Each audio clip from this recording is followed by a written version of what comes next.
This is the primal scream of a dying regime. Pray for our enemies, because we're going medieval on these people. You're just not got a free shot on all these networks lying about the people. The people have had a belly full of it. I know you don't like hearing that. I know you try to do everything in the world to stop that, but you're not going to stop it. It's going to happen. And where do people like that go to share the big lie? MAGA media. I wish, in my soul, I wish that any of these people had a conscience. Ask yourself, what is my task and what is my purpose? If that answer is to save my country, this country will be saved. War Room. Here's your host, Stephen K. Bannon. Saturday, 22 August in the year of our Lord 2026, while we have an emergency with our own capital market spending, and yes, your credit card bill will be going, just watch the 10-year Treasury. And if you want to get a mortgage, watch the 30 until we get control of this spending. Part of that is the defense budget and these excursions that we're doing. That's President Trump's term, not mine. Tej Gill,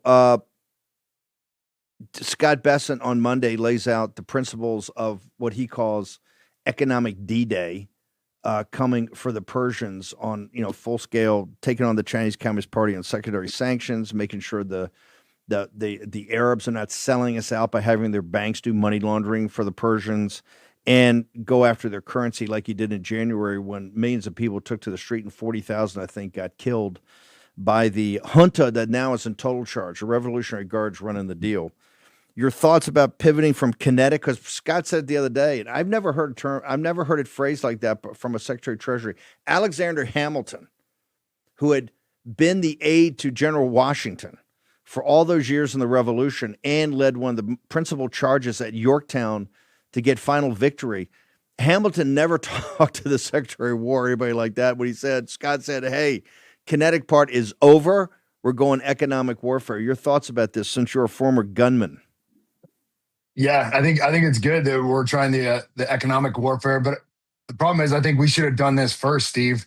Instead of following Israel into Iran on February 28th, we should have started out with the economic warfare and used that as leverage for the negotiations. And we probably could have had a deal, and we wouldn't be out of interceptor missiles at this point and have 50 aircraft destroyed or shot down. It seems like this whole thing has been poorly planned and poorly executed. This economic warfare piece should have been done first. And back then, the Iranian regime was scared of us. Now we've emboldened them. So I think things would have turned out a lot differently. But yeah, I think it's great that Scott Bessent is now running this war and taking charge, and we're doing the economic warfare, and hopefully we can strangle them economically to the point where we can bring them back to the negotiating table and we can work some sort of deal and maybe draw down some of our forces in the Middle East, and we can focus on what's going on at home. That should be center stage, America, not Iran. The one thing I will say, they're very arrogant when they talk about kinetic. They're saying, oh, try this, do this, we're going to stick around. But on this economic, they're squealing right now. I mean, they're all over media saying, oh, this is unfair. You can't do this inhuman. It's a violation of the Geneva Convention, on and on and on. So clearly, Scott has hit a nerve. Tej, on Saturday morning, I need a big pot of, after having Kane and Poso back to back, I need a huge pot of Warpath coffee to get further jacked up. Where do I go? You still got a special for us? You can cut us a deal? Yep. We're doing 20% off this weekend for the War Room Posse. The website is warpath.coffee and use promo code War Room. If you haven't been on the site yet, just go on there and start reading the reviews. We're almost at 20,000 5-star reviews on the website. Then we have Amazon reviews. So if you read the reviews, I think you'll get the point that people love our coffee. We literally can't roast it fast enough. It's incredible. The way we roast it on a perforated drum. We don't burn it. So you could drink it straight black. That's the key. You can drink it black. It's not burnt. It's not bitter. And you don't need milk and sugar. It is the best coffee out there. It's perfectly roasted. Just go on the website, read the reviews, use promo code War Room, 20% off this weekend. We fluctuated, but right now I just bumped it up to 20% off for the weekend. It is the best coffee out there. Try it. Hang on. Yep. Go ahead. Are you at 19,000 or 20,000 5-star reviews, which is like unheard of? Are you at 19,000 or 20,000 5-star reviews? Combined, we're over 20,000. I want Combined people with to read the Amazon, we're over reviews. Don't take 20,000. Tasia's word for it. Don't take Steve's word for it. Don't take my word for it. Read your compadres. The reviews are off the charts. 5 stars.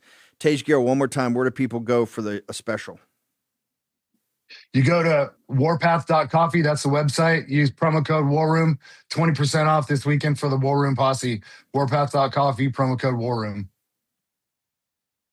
Thank you, Tage. Appreciate you. Thank you, Steve. Appreciate it. Thank you, man.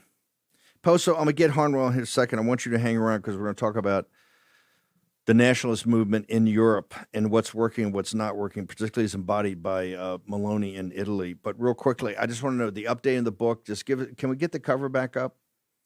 Actually, I love the cover. I'm just giving you a hard time. Why did you think now, as we're hurtling towards the 25th anniversary of 9/11 with a Marxist jihadist in charge of New York, which is so disgraceful, even the concept of it. Why did you decide to update the book, sir? Well, Steve, the reason we did is because, look, there's 14 new chapters because there's been so much unhuman activity that's going on. And also because, Steve, and I'm just going to say it, we haven't seen enough of a response. People still do not understand what we're up against. These people will kill us all. You got Hassan Piker, by the way, up there laughing about Charlie Kirk, mocking him just last night in a video that's now going viral this morning. All right. So they killed Charlie. They threw you in jail. They shot President Trump. They will continue to do more. And people still seem to think, oh, we could just point out the hypocrisy. Piker's making fun. He's mocking Charlie Kirk in a song. Am I hearing that correctly? Specifically, the "We Are Charlie Kirk," which was it's on the bracelet that they were handing out and the wristbands that they were hanging out, and he's singing a song, and all the DSA is laughing it up, saying, "Oh, it's so funny! It's so funny to kill a guy. We got the 1-year anniversary of that coming up, and it's so funny to laugh about that with his family not being there." Not having their dad for their birthdays, for Christmases, for everything else, and they're just going to laugh about it. Because, Steve, these Marxist jihadists are committed. They hate America. They hate white people. They hate men. They hate Christians. And, Steve, we've got an entire chapter. We finally decided to go there. We didn't touch it at all the first time around. We're going there now. We have an entire chapter about the demonic influence that's running through all of this. Because it's time to just call it out for what it is. This is a demonic influence, and there's one group that would always target the Christian believers and anyone who professes public Christian belief in our Lord Jesus Christ, and that is the demonic, the fallen angels, those who would subvert anyone who stands up for the truth in this world, because we are a threat to their power. And Steve, I fear that the hour is a lot later than people realize. A lot later. Hang on, Jack. Ben Harnwell, there's a huge piece. I think it's going to appear in tomorrow's New York Times, but it's up online by Roger Cohen, who's the head of the Paris bureau, but a guy that's been in Europe for decade after decade after decade. And it is literally a puff piece on Meloni, who ran as a nationalist, came from Brothers of Italy. We had her in a film that was made about me. She was at 3%. We tried to profile her because she was a populist nationalist that was serious. This puff piece, I mean, this is the problem with these people when you get in office. When you read the piece, she's become nothing more than a Brussels Euro technocrat, sir. Incredibly long article, and it's as unreadable as it is long. I don't know how you can write, a journalist of that many decades standing can write such a long article and completely miss the point. The reality is that Giorgia Meloni is in crisis right now, and he touches on this very obliquely right at the bottom. Right, it is, as you say, a puff piece. The real issue for Giorgia Meloni and the Fratelli d'Italia right now is, why has it been possible that now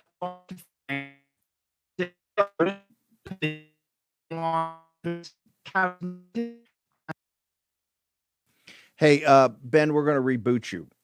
Poso, What's happened to Meloni is one of the reasons here. This is why they've tried to take the sharp edges off President Trump.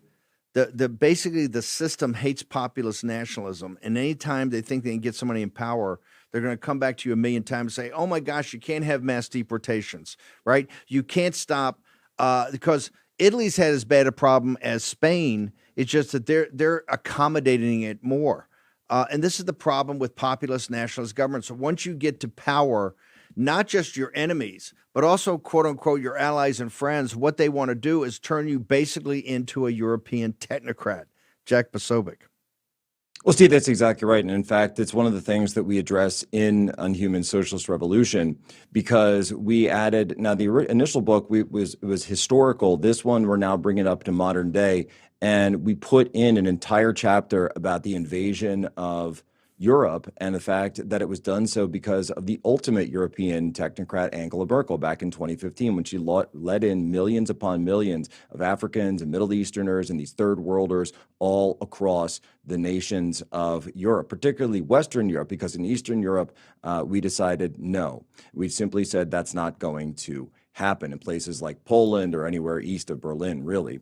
But Steve, the problem is, of course, that they've gone after what? Again, the Christian nations. And that's why, and I get a lot of flack for talking about this. That's why every single Friday we have decided to bring back Franco Friday. And we brought back Franco Friday because the situation has not gotten better since the original book came out. The situation has gotten worse in places like Italy, where we wanted Meloni to get in power and to be the person to set these things right. No, it wasn't about Ukraine and it wasn't about all this. Sure, I understand the geopolitics we talk about all the time. But the main issue, right, the main thing, Steve, and we have to get back to the main thing, is deporting the people who should not be in these countries. You go all the way back to 2015, 2016. What was it that me and Mike Cernovich and all the people are running around Twitter talking about, doing documentaries about? We were talking about this. We were talking about the mass migration of third world people into our nations.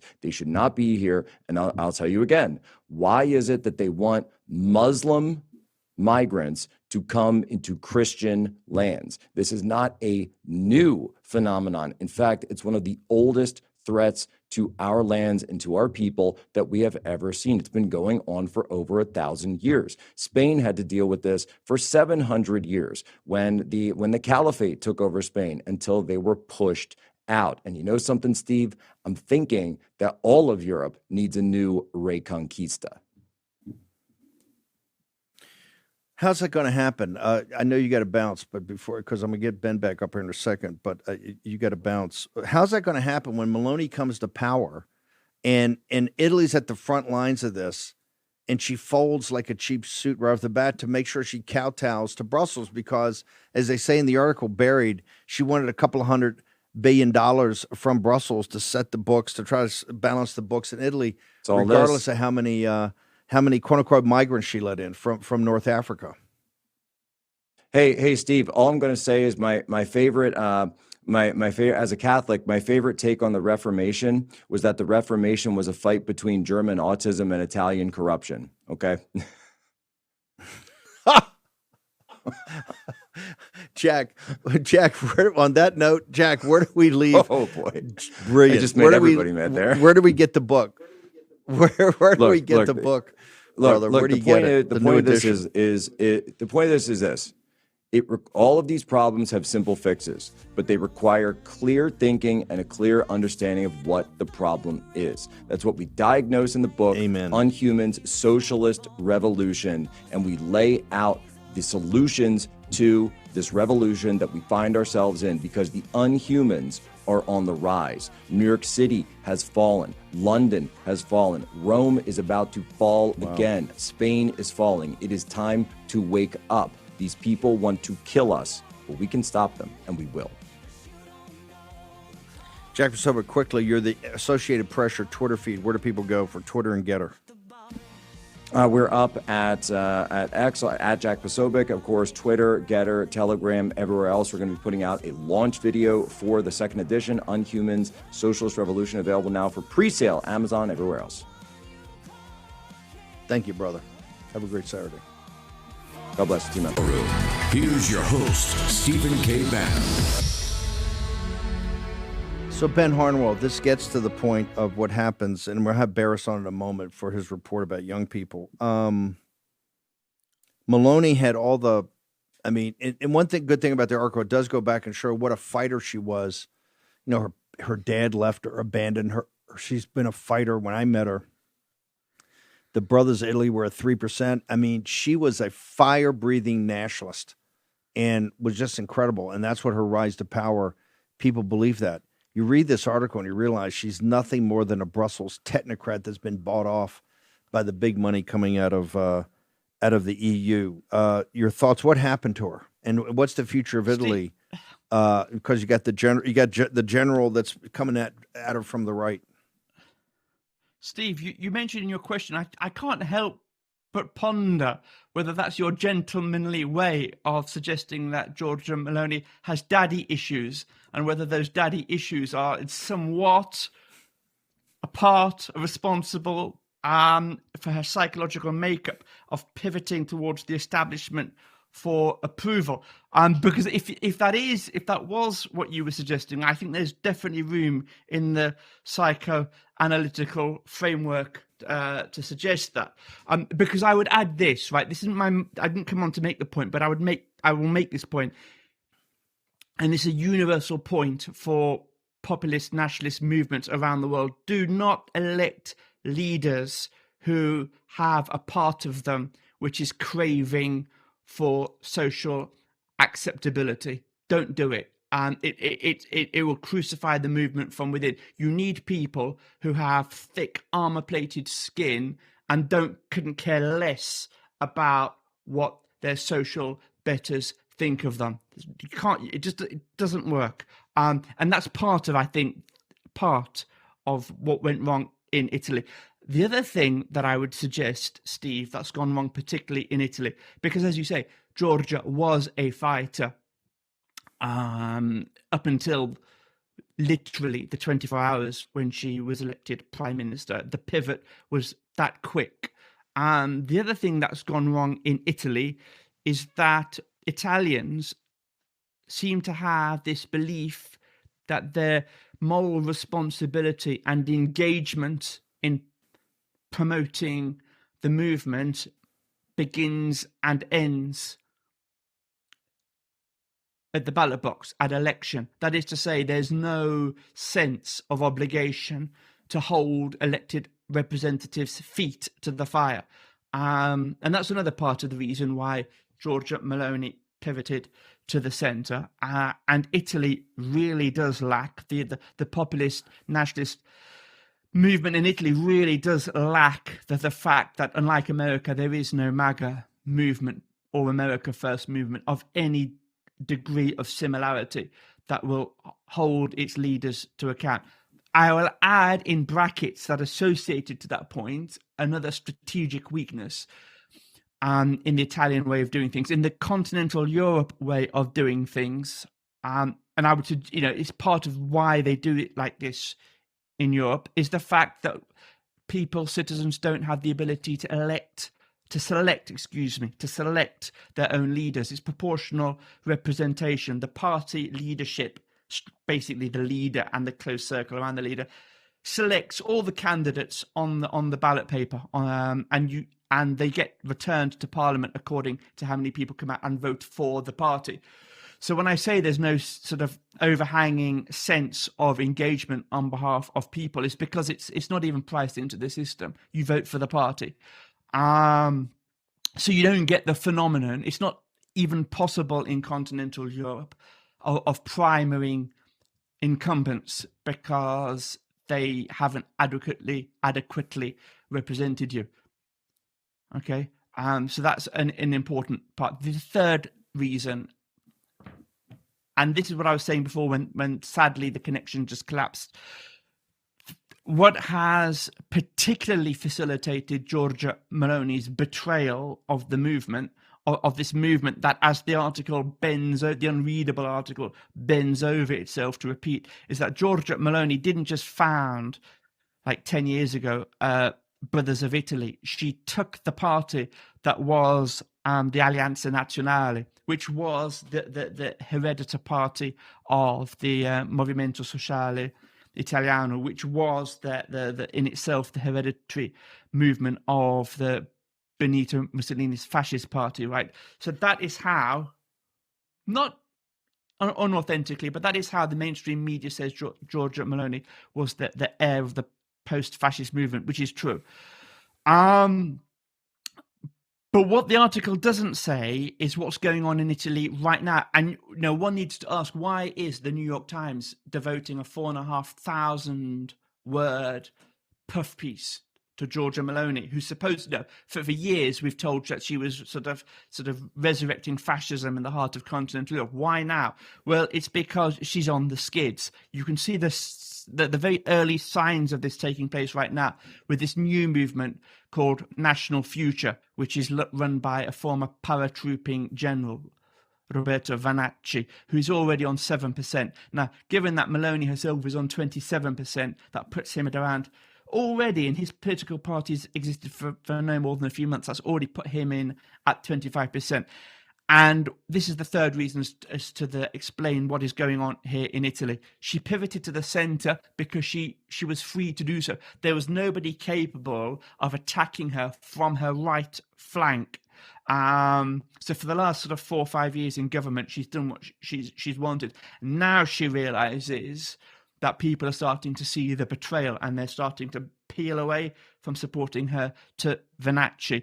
So that's what's going on here. You asked also, Stephen, if I have any time, I'll just quickly mention this. What is going on then, therefore, in the national movement here in Italy? The two countries to watch, especially right now. Always watch Italy. But right now, Germany and France, the two twin engines of the European Union, both of in terms of the integration movement, its political policy. Germany is ahead of France now after enlargement in terms of its importance. By far and away, Germany is the most important European nation. But if these two countries together should find themselves with the AfD in Germany and Marine Le Pen in France in control, that will fundamentally change the character and psychology of the European Union. And that is something that Americans in the White House should be especially watching for right now.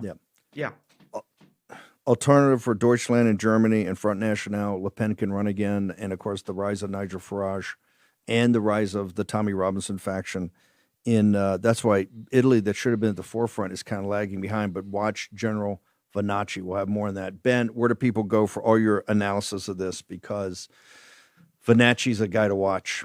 As you see the rise of ADF in Front National or National Assembly, Le Pen can run in Nigel Farage in Europe. Where do they go to Vanacci's Vanacci 1,000% is the person to watch. He will be the future Marine Le Pen or Alice Weidel of the Italian political movement. Amen. First up, X,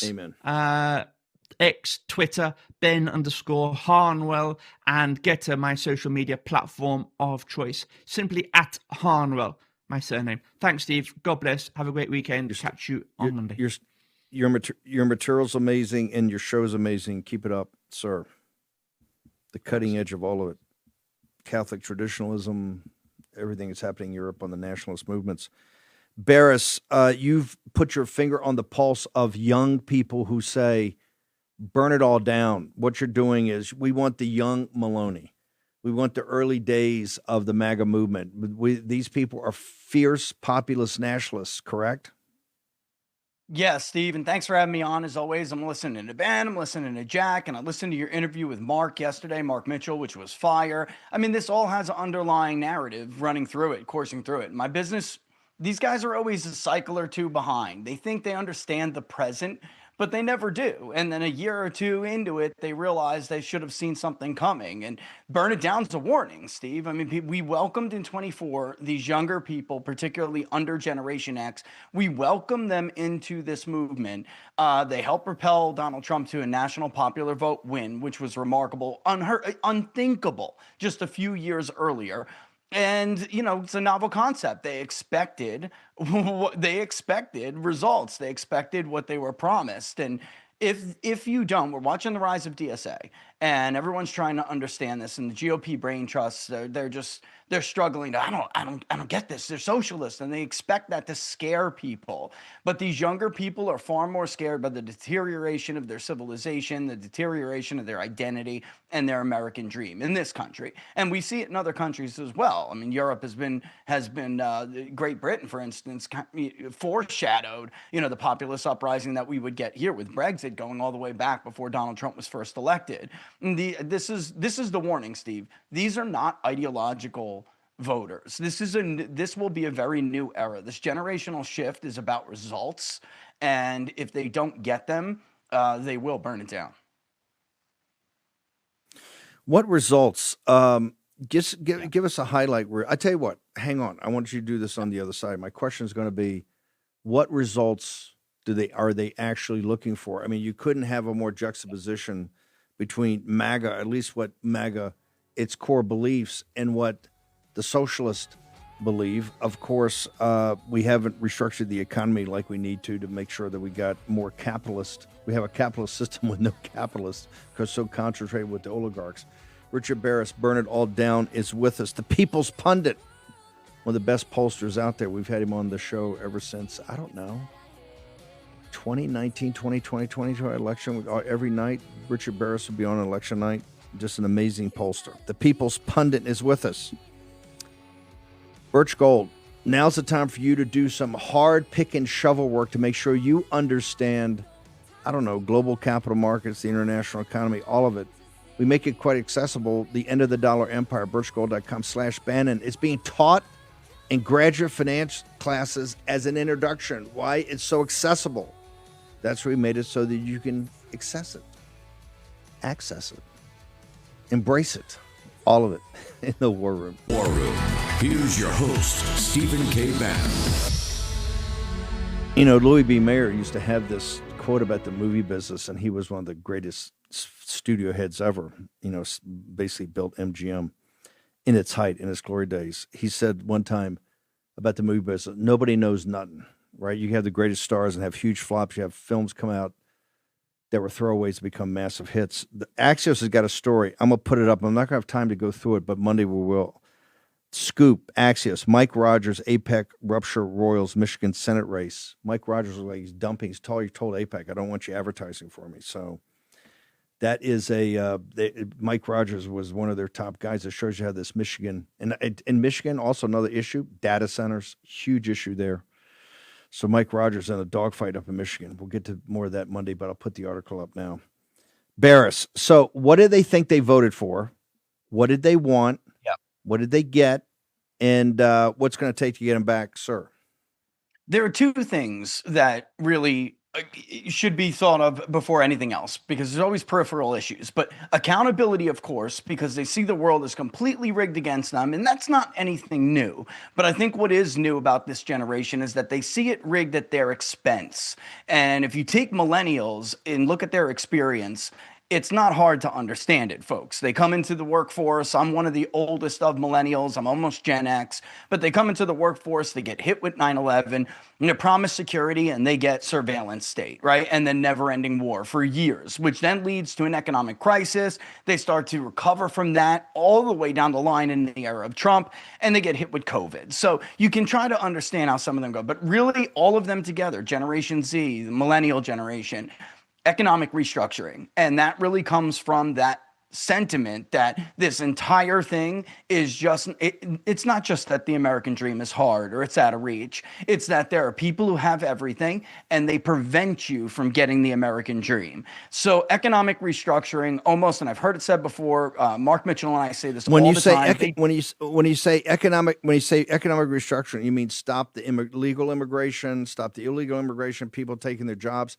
When you say restructuring, Mandami wants to restructure it too, but he wants to give everybody free stuff and give you basic universal income and doesn't care about the balance sheet of the country. When this generation, when they say economic restructuring, walk me through it. Is it stop immigration? Is it make more access to capital? What is it?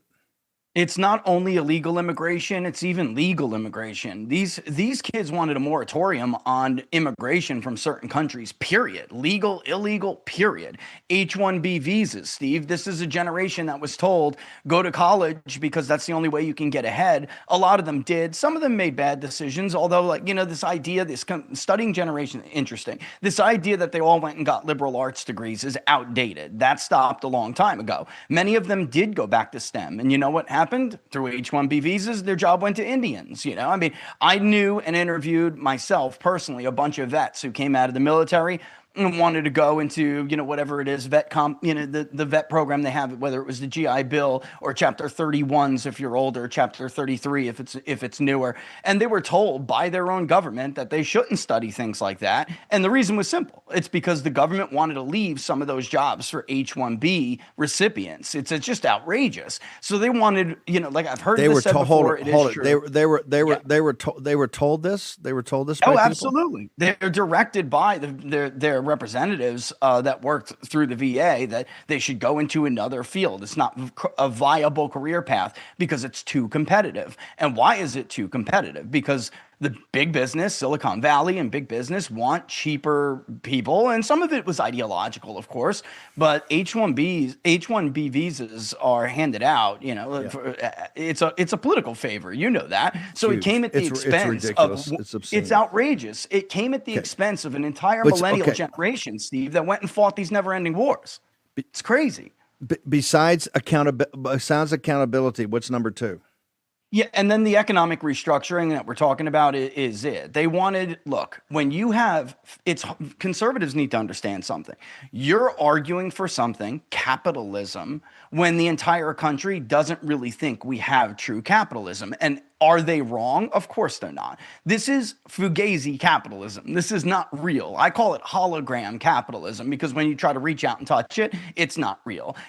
This is honestly more like a fascistic system where there's the veneer of capitalism, but in truth, the state and lobbies are directing capital. They're directing production. They're directing wages. They're directing prices, which is honestly, in their minds, they're not ideological like the old school conservative intelligentsia, so they're not afraid to use police state power. They just think it should be used for U.S. citizens, for the benefit of American citizens. I mean, people out there understand Donald Trump did remarkably well with millennials and down. Older Americans did not elect Donald Trump. He actually did 1 point worse in 24 versus 2020 with 65 plus. Millennial men particularly elected Donald Trump. Go ahead. We got to bounce. I want people to go get the book. Hang on. What about the Iran war? What about pursuing these kind of what people perceive as the never-ending wars? I'm so glad you didn't. I'm so glad we did not end this segment without tapping on this. I mean, war is central to Donald Trump's successful platform. So the war, unfortunately, for the president is going to be one of their biggest disappointments. That's just a fact. They elected, when you look at states like Michigan, Pennsylvania, Wisconsin, Republicans cannot win these states, and they cannot win them because their platform is too hawkish on foreign policy. Not just them anymore. It's even seeping into older generations. Okay, hang on. Do they buy President Trump's pitches that, hey, I did it because they can't get a nuclear weapon, sir? No, they don't. And look, this is what I would tell, and I have, told everybody up there. You will never convince these voters, or any voter really, aside from the Fox boomer con, right? You will never convince them that the needs of another country or the concerns of another country thousands of miles away are more important than meeting their basic needs. This is basic Abraham Maslow hierarchy of needs stuff. If you cannot meet your own needs on the bottom of the pyramid, Steve, you will never prioritize, ethereal needs like that. And while if you ask them, do you want Iran to get a nuclear weapon? They'll say, well, no, I don't. But do you think that the administration should focus on that instead of your own problems at home, affordability and restructuring? The answer, of course, is no. And unfortunately, when the strait was closed and gas spiked, I mean, it was a reminder every 3 days you go to the gas station, folks. It's a reminder every 3 days that the president, unfortunately, started a war that 70% of the country did not support. the $4 is one thing, but the $6 on diesel is going to be another. Baris, where they go to get People's Pundit, to all your polling, all your analysis, and the book, burn it all down. Yeah, we're everywhere on Getter and Ready to on X at peoples_pundit, locals, peoplespundit.locals.com. But right, go pre-order Burn It Down. It's going to be out in less than a month, or actually about a month from now. Go pre-order it. It is, I'm telling you, Steve, this, everyone says this because they're biased when it's their book, but this is the most important book of the Trump era. A generational shift is coming, and if the right is not positioned as the champion of these of this new majority, then they're going to meet the revenge of millennials, and it's going to be ugly. Can't afford it. Thank the you, DSA sir. is Appreciate what will take that place. Thanks, Steve, as always. Appreciate you. Appreciate your wife that runs the business over there. Make sure that Baris hits his marks. Wayne Allyn Root, you're the architect, sir. We had Peter Tickton on yesterday. You're the architect of the National Security Emergency Memorandum dealing with elections. Do you believe, sir, that you, through either Bill Pulte or John Solomon's task force, all these stories are breaking every day on Gateway Pundit and Breitbart, do you believe the predicate has been laid for the President of the United States to take your draft and other drafts and actually sign it and execute it, sir? Yes. I mean, it's very clear. I mean, during my TV interview with President Trump about 10 days ago, it was my 17th interview with the president. We have a great relationship, and I brought up a story during that interview, and the press ignored it. Nobody said anything about it, Steve. During the interview, I said, are you aware of a illegal alien in Connecticut, a woman who, driving her car, ran over a cop, killed him? The cop was with his girlfriend, who has 3 kids, killed her. They now don't have a parent. And that illegal alien was driving drunk and high on cannabis. And that illegal alien was registered to vote and had voted in all recent elections in Connecticut. So my point being that the examples are there every day. And during that interview, the president said to me, Wayne, I don't know that story. Can you send it to me? And I sent it to him the next day. I wrote up a column about it, and I sent it to him. Right there is a predicate. Right there is an illegal alien that killed a cop and a woman, a mother, high, drunk, and registered to vote and voting. Right here in Las Vegas, illegals are registered every day because once you get a driver's license, and it's 100% legal in Nevada and 19 other states and Washington, D.C., to be an illegal alien to get a driver's license, once you go to DMV to get the driver's license, you're automatically registered to vote. We all know it's happening. But here's the thing, Steve. He doesn't need a predicate. He needs it to sell it PR-wise to the American people. Yes, he doesn't need it to declare a national security emergency. There is no predicate needed. When he did it in 2019, which was my idea, then I went to the president. I wrote a column. I sent it to him. I had my best buddy, who's Trump's best friend at Mar-a-Lago, put it in his hands and say, you've got to read this. It's from Wayne Root. And 2 days later, he came out with the National Security Emergency for Borders, exactly as I wrote it, that the Congress cannot overturn a national security emergency without a 2/3 vote from both houses of Congress. And he did it in 2019, and it serves as the model, the example. Congress could not overturn it. They tried. They went with a joint resolution, and President vetoed it. President Trump vetoed it. Once it's vetoed, then they have to get a 2/3 vote to overcome the veto. They could not do it. The same thing applies today. He doesn't need a predicate, Steve. He just declares a national security emergency. Now, use the predicates to go out and sell it to the American people. But I would just simply ask a simple question. He needs to do this day and night. Ask the question. This is about election security. A, do you feel elections are safe? Do you feel elections are not being stolen? Are you confident they're not being rigged? If they're not being rigged, why are Democrats so scared and desperate and panicked and hysterical to stop voter photo ID and proof of citizenship? And also, why do they love mail-in ballots when every other country in the world doesn't allow mail-in ballots because it leads to fraud? We know for a fact every other country that has tried it went back and got rid of it because it led to massive fraud. Ask the American people, why are Democrats so desperate if there isn't rigging, If there isn't cheating, if there isn't stealing, why are they so scared of such simple things that merely lead to election security? I'm the president. I see the problems. I'm declaring a national security emergency for elections right now, and you need a 2/3 vote of Congress to overcome it. You cannot legally challenge it in court. It's already been decided by the Supreme Court, 1983, INS versus Chadha. That's all he's got to say. It worked in 2019. That was my baby. It'll work now. It will work. We got about 30 seconds. Why not just pass the Save America Act? Is there time to do that and execute it, sir? There's time to do it, but A, it won't happen. I've been saying this for 6 months. It will not happen. Too many rhinos in the Senate. It's the simplest thing in the world. 80% of the public supports it.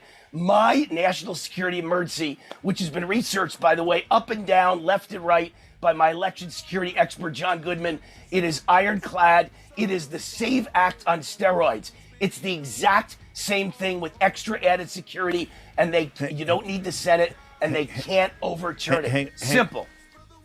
Wayne, hang on 1 second. Take a short commercial break. Wayne Allyn Root, the architect of the National Security Emergency Memorandum. Next. War Room. Here's your host, Stephen K. Bannon. Okay, the global bond market is not going to calm down overnight. The turbulence is going to continue. You need to take your phone out and text Bannon, Bannon, 989898. Get the ultimate guide for investing in gold and precious metals in the age of Trump. Most importantly, get to Philip Patrick's team. They've got all kind of tax-deferred ways on IRAs and 401ks about methodologies, but how to get into it. But you have to understand what you're doing, and that's what Philip Patrick and his team are there for, to teach you about gold as a hedge against times of financial turbulence. Bannon, 989898. You get right to the team at Birch Gold. Do it today. Do it this weekend. Immerse yourself in this knowledge. Wayne Allyn Root, the President of the United States, put a True Social up that leads people to believe that he is leaning towards your national security memo. What is in it? One of the one or two most important things that you've put in there that you think must be executed upon, sir? Well, you can see it in the way the Democrats react. They're hysterical when you bring up voter photo ID. They're hysterical when you bring up proof of citizenship, and they give it away. That's how they're stealing elections. Illegal aliens are voting. They're voting in large numbers, and certainly they're voting in battleground states like my state of Nevada, next door, Arizona. You name the battleground state, and even if you get 10,000, 15,000 illegals, forget about millions, 10 or 15,000 illegals all voting Democrat in a battleground state where Trump lost in 2020, theoretically lost by 10,000 votes, the Wisconsins, the Georgias, the Nevadas, the Arizonas, every one of them were so close, and all it took was a few thousand votes. If you have 10,000 illegals voting and they're all voting Democrat, it's tipping entire elections. And it's not just about the presidency. It's about the midterms. It's about Senate seats. It's about House seats. They're stealing elections. That's what they're scared of. My act is the steroid, the Save America Act on steroids. My national security emergency. It's about voter ID, voter photo ID, and of course, proof of citizenship, and of course, blocking anyone and everyone from voting by mail-in ballot. If you have the votes, Democrats, to beat us, great. Then let them show up at the polls and physically vote. Mail-in ballot is a recipe for massive fraud. We all know that. Simple. Dead people are voting, and especially people who move from different states are voting. Your show follows ours. Where do people go to get all your content? Give me a one-stop shop on all of it. Yeah, my next show is 7 minutes away, America's Top 10 Countdown. It's my favorite show of all the shows I've ever done in my life. I count down all the most important issues in America each and every week, from number 10 to finally the number one biggest issue. And I'll give you a little hint about number one this week. It's just what we're talking about right now. President Trump putting out a post that literally pointed everyone to my interview with him, where I said national security emergency. I urged him, national security emergency. My website, rootforamerica.com. Thank you, Steve. We appreciate you and everything you do. Thank you. Thank you, man. You're the Warriors' warrior, tip of the spear. Stick around. Next hour will be we tossed the Charlie Kirk show during the week. We tossed the Wayne Allyn Roots on Saturday. It's a great show to follow. Thank you, Wayne. A great warrior. National security emergency. MSNBC, suck on this. It's going to happen. Voter ID, no mail-in ballots, and ICE, up-armored ICE at monitoring polling places. Sorry if people are nervous. If you're not an American citizen registered to vote, you should be nervous. So you're foreign national, go home. If you try to vote, go to jail. Illegal alien, out of the country. Dr. Thayer, we're in a dogfight now with Marxist jihadists. You've written the definitive book of why this is a 100-year struggle, and you give a punch list of what we need to do to defeat this and defeat it today. You've worked on this book for a couple of years. Your whole life has kind of culminated your intellectual life in this book. Where do people get it? Where do they get it today, sir?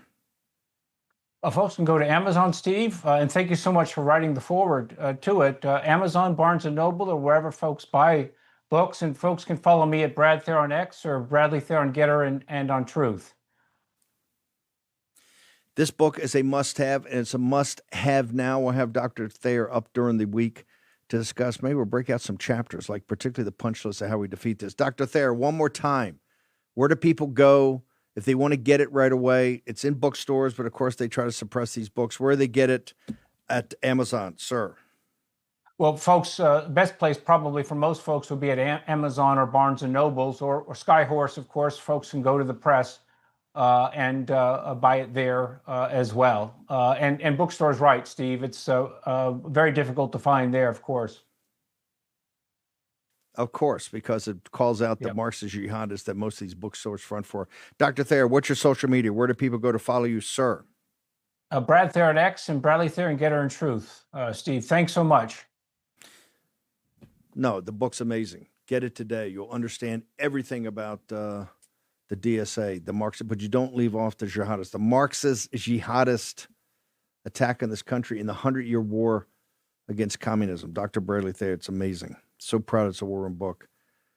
Trevor Comstock, we're going to run through the tape and finish upbeat as only Sacred Human Health can do it for us. What do you got for us? Give me a special for folks so they can save some money over the weekend. Yeah, thanks for having me, Steve. So I just want to hop on and give one last reminder that our end of summer sale does end tomorrow, but you can still use code SUMMER through the weekend for 20% off any order. And then also I just wanted to quickly highlight our NAD Plus with CoQ10 product, which is one of our newer products. But we just had a ton of people letting us know how much it's helped improve their overall energy levels and vitality, which I'm super happy about. But for anyone that doesn't know, as we get older, our natural NAD Plus levels do start to decline. And that can just impact how efficiently our cells produce energy and function over time, which does correlate to your overall energy levels. But the formula is designed to support those natural cellular processes that play a role in the things like energy, wellness, as well as healthy aging. And then within the product, we also included the CoQ10, which is incredibly important for mitochondrial function and heart health, since your mitochondria are essentially the powerhouse of your cells. But in short, just an amazing product for daily energy, healthy aging, cellular health, mental clarity and focus. And like I mentioned, I know a lot of folks feel energized after taking it. So I'm excited to have it as a part of our catalog. Where do people go? I want people to go and immerse themselves in all these products, the details about them, and the reviews. The reviews sell the products. Where do they go? Yeah, you can go to sacredhumanhealth.com. And like I mentioned, you can use code SUMMER for 20% off through the weekend. Thank you, sir. 20% off. Do it. Do it today. Trevor Comstock, go back to work. Guy's one of these entrepreneurs 7 days a week. What a great company. You will love the products. Don't take it from me. Read the reviews. Wow. I'll be up on Getter all weekend. So much to do. Next week's shows are going to be lit. I can tell you that already. I want to thank everybody today, particularly the crew in Denver and my own team here for the beloved Saturday show. Okay, see you on Monday.